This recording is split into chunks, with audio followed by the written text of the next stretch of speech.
ભારતી સાહેબ, આજે ધરણા પ્રદર્શન છે, શું કાર્યક્રમ શું છે?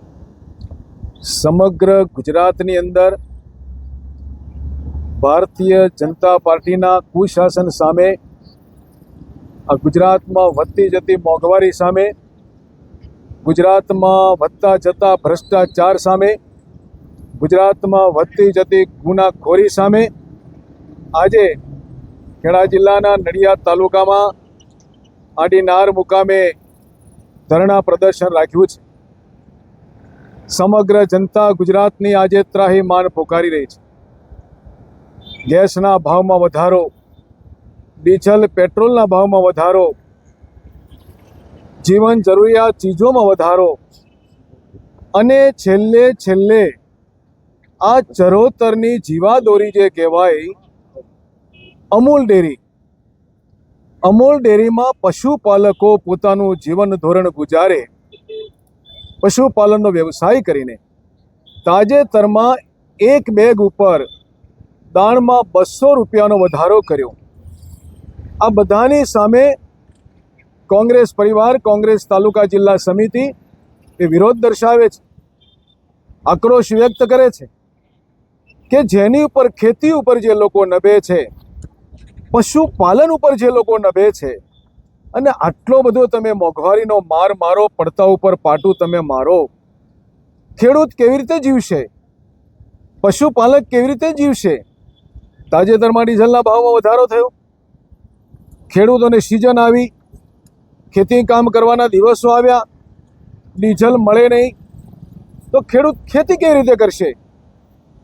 એક બાજુ આપણે કહીએ છીએ કે જગતનો તાત ખેડૂત, જગત આખાને જીવાડતો ખેડૂત, અનાજ, શાકભાજી, દૂધ આખા દેશમાં પૂરું પાડે, અને ખેડૂતને તમે લાત મારો છો, ખેડૂતનું તમે ગળું દબાવો છો.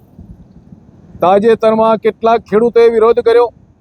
માલિકીની જમીનમાં વીજળીના પોલ આવે, લાઈન આવે, કોઈ કારણદર્શક નોટિસ વગર એના ખેતરનો ઉપયોગ કરવામાં આવે, ચાલુ પાકને ભેલાણ કરવામાં આવે, ત્યારે એની સામે સરકાર દમન જ્યારે ગુજારે છે, ત્યારે કોંગ્રેસ પ્રજાની પડખે છે, કોંગ્રેસ ખેડૂતોને પશુપાલકોની પડખે છે. અને એટલા માટે જ આવનાર દિવસોની અંદર કોંગ્રેસની સરકાર બને, કોંગ્રેસની વિચારધારાને લોકો સમજે, અને આ ભ્રષ્ટાચારી સરકાર કે જેણે માઝા મૂકી છે, લોકશાહી લોકો વડતે ચાલતું શાસનની વાત કરે છે, તો લોકોનું શાસન ક્યાં છે? લોકશાહીમાં લોકોનું, પ્રજાનું સ્થાન ક્યાં છે?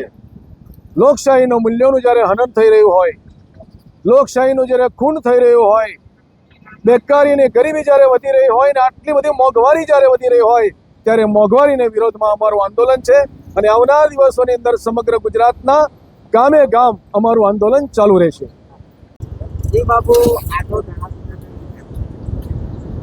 આજે આ ધરણા પ્રદર્શન ગુજરાતની ભ્રષ્ટાચાર સરકાર સામે આજે નડિયાદ ખાતે અલિન્દ્રા ચોકડીએ ધરણા પ્રદર્શન કર્યું છે. આ દાણ વધારો, તેલમાં ભાવનો વધારો, ગેસમાં ભાવનો વધારો, દાણના જે 1500 રૂપિયા હતા એની જગ્યાએ 1740 રૂપિયા થઈ ગયા. 1 કિલોએ 240 રૂપિયા વધારેલા છે. જ્યારે તેલના ડબ્બાના 3000 ઉપર જતા રહ્યા છે. જે ગેસનો બોટલ 400 રૂપિયામાં મળતો હતો એ 1000ની પાર જતો રહ્યો છે. એટલે આ ગરીબ જનતાને એક મોંઘવારીનો ખૂબ જ મોટો માર છે. આ જે ભાજપ સરકારે છે એ ખેડૂતો, મધ્યમ વર્ગના જે લોકો છે એ દરેક ઉપર મોંઘવારીનો એટલો માર માર્યો છે, મોંઘવારીએ માઝા મૂકેલી છે. આજે એ નિમિત્તે આજે નડિયાદ ખાતે અલિન્દ્રા મુકામે આ ધરણા પ્રદર્શન રાખેલું છે.